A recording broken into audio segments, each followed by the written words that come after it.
يعرج إليه في يوم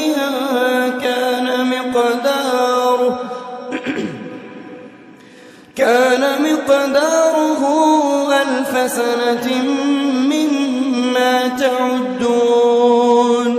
ذلك عالم الغيب والشهادة العزيز الرحيم الذي أحسن كل شيء خلقه وبدأ خلق الإنسان من طين ثم جعل نسله من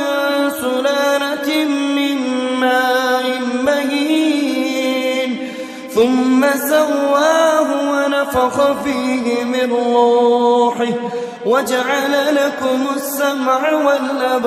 والأبصار والأفئدة قليلا